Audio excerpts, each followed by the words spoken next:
But like, okay, so you get here, you are put into training. Yep. And you guys, you train for how long? I trained for about 2 years. For 2 which years. is short. Yeah, relatively short. Relatively short for someone with no talent. um, but yeah, like the first couple of months, I didn't know what I was doing. Yeah. Like everyone who was training, they were already somewhat good because they wanted to be in JYP. They wanted to be a Right. singer or something. So for the first, I'd say like 6 months, it was really hard for me because they kept comparing me to these other guys. We're like, how come you're not improving? How come you're not as good as they are? And I just wanted to shout back, like, you already knew what I could do, which was nothing, and you still chose to bring me here, and now you're looking into my face and scolding me, saying that I'm not good. I wanted to say that, but I couldn't. Anyway, for the first 6 months, I was in that loop, right? And then I got so sick of it. I called my dad, like, Dad, this is not for me. I'm gonna go back to the States and go to school. And Dad was like, hey, this is like a 1 in a million chance that you would be here or anyone would be here. Try it out, fill up a whole year, and if you're still not into it, you can go back. Yeah, so I turned my head around, said to myself, since I hate being called 못해, like you can't do it. You can't do it. I hate that word. I hated that word so much that I told myself, I'm going to improve myself until I don't hear that word anymore. So that's when I just started like training really hard. So I mean, that's must have been tough. It was tough. It must have been really tough. Because imagine you going into a new country where you don't know the language, the culture, or you don't know anyone there.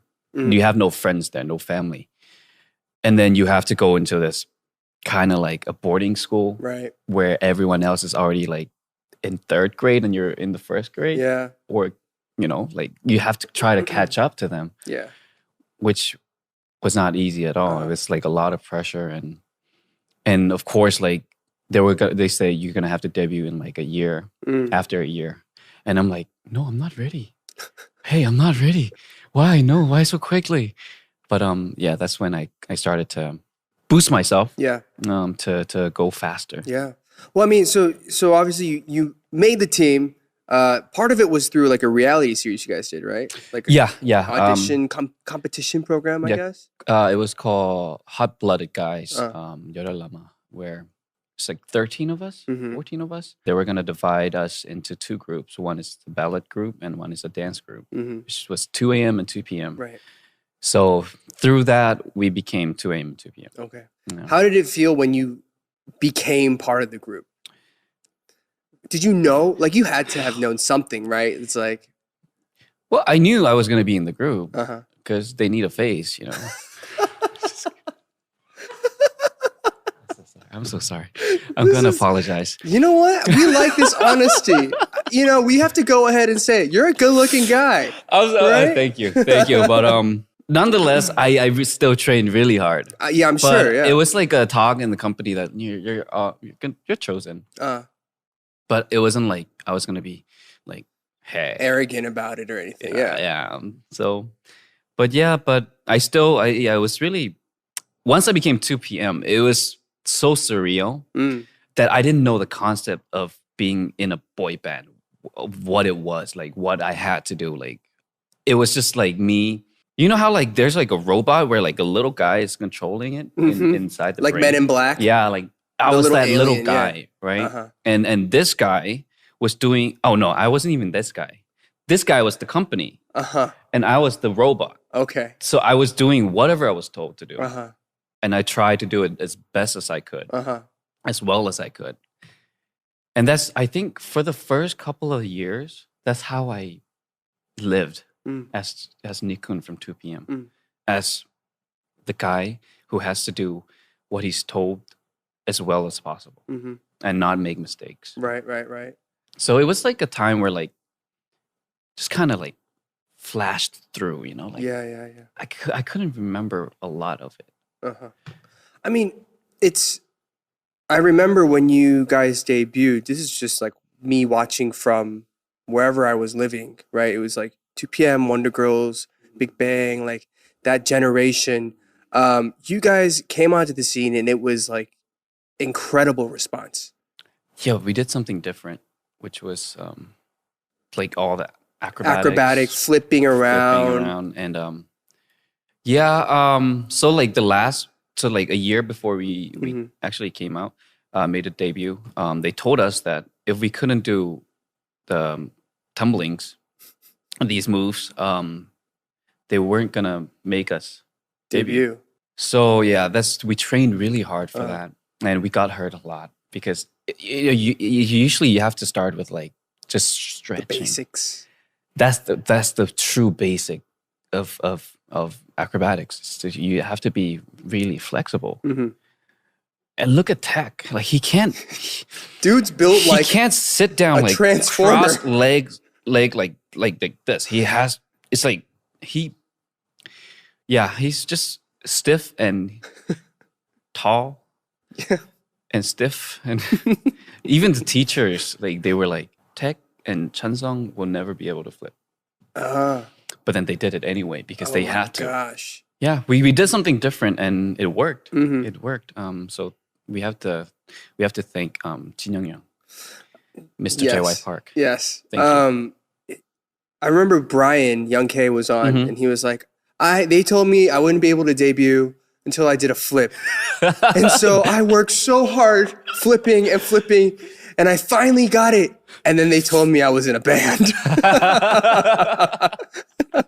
like, oh man, that's brutal. But at least you learned how to flip. Yeah. But like, I guess, having that much success as soon as you debut, also just being so busy. Because I remember you guys were everywhere on everything. We were really busy. And at the time, I was working a lot in Thailand as well. Oh, okay.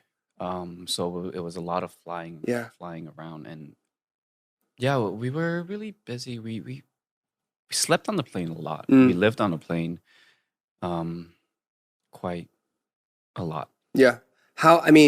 Was there ever a point where you were just like exhausted or burnt out? Like, I can't do this anymore. Because I feel like that's something that these days it's more acceptable for an idol or somebody to be like, I need a break. But back then, this is 10, 12 years ago. 12 years ago. Because you guys, congratulations on 12 years, by the way. That's also a different era. Yeah. Of working style or ethic even. Because back then, like I said, we would have to do what we were told. It wasn't like, hey, I don't want to do this. I don't feel comfortable. Yeah. We couldn't really speak up. Because it's like an Asian culture thing where you're not supposed to speak up to older people. Right. Or your boss or like, but there's nothing wrong with that. It's just a different generation. Right. And now it's a little different, which is good. But yeah, back then I couldn't say that I didn't want to do something until I think 6 years in. Oh, wow. That was 2014. I believe it was. I was filming a drama in China. And we had to do this JYP Nation concert where it's like a JYP family concert in Japan. So I flew back. I was filming pretty much every day, right? And I had to fly back to Korea to practice. And then we flew to Japan to perform. And after that night, I would have to fly back to China. Oof. And I was performing. And at one point, I thought to myself, why is it so hard to smile? Like, I couldn't even do this. I was like, because I'm so burnt out that I'm just like, so when I sing, I give it everything. But when it's like a talk time, I'm just like, quiet. And I'm like, this is hard. Yeah. I couldn't do it. And after I got down, I talked to the CEO. I was like, I can't keep doing this. Like, I feel like it's not fair for the fans and for the team members that I'm performing with. So starting after this drama, I'm gonna take less like personal, individual activities. Yeah. just to focus more on 2 p.m. because we were working a lot in Japan as well. Yeah. So I would do like maybe like just 행사, like a 1-day event. That's Yeah. fine, but like a 3-month drama or like 2-month movie shoot, I'm not gonna do that unless it's like a free term for me to work because I don't think it wasn't fair for anyone if I wasn't able to give it 100%. Yeah. In whatever I was doing. You know? Yeah. Man, that's exhausting. it's exhausting. Because actually, my fans did like this thing where they summed up like what I was how many times I flew that year. I think this was 2014. Just for work related flights. I think it was 100 something times, and I could fly around the world 4.5 times. Oh my gosh! With the mileage I flew that year. Wild. It was wild. Like, and that's the thing. Like when you're that busy, you don't remember like what made me happy that year. Right. So I told myself, slow down. Yeah. Slow down. Money is not an issue here. Right. If you earn all that money and you get sick or, you know, you're not mentally healthy or physically healthy, you're not going to be able to spend that money. Yeah. I agree. Or you spend it on hospital bills. Hospital bills, yeah. And I'm like, I'd rather be happy. You know. And I get to spend time and make memories with the people that I love, with my family. That's I think a year after that, I started taking family trips. That's good. Either in Thailand or we go to the States. We do like a road trip like every year. I try to make it like this year too. Yeah, that's what your wine trip, winery trip. Oh, it's so good. Oh, I'm so jealous, dude. You have to go, man. I mean, I think that's incredibly important. I wish that's something that I could do more of too. You should though. You should. Yeah, remember last year I had like a lot of health issues. Because like you're saying, like when you're going so fast, like there are moments now where people are like, do you remember that show you did? It's like, I did that? Yeah, you did this show in like this country. It's like, I did? Are you sure it was me? He's like, yes, you sang this and you did this. Like, I don't know. Might have been an Eric Kim or something. Like, I don't know. But it is definitely very, very important to take that kind of time off. But, you know, you've been doing this for 12 years now, right? What have you kind of defined as meaningful to you, not only, you know, just in life, but professionally? Like, what are the projects that really get you excited? I think first, I think about what my fans would want to see. Even if it's a small project, if I think about it and I think my fans would like to see me in this light, in this angle, then, you know, I do it.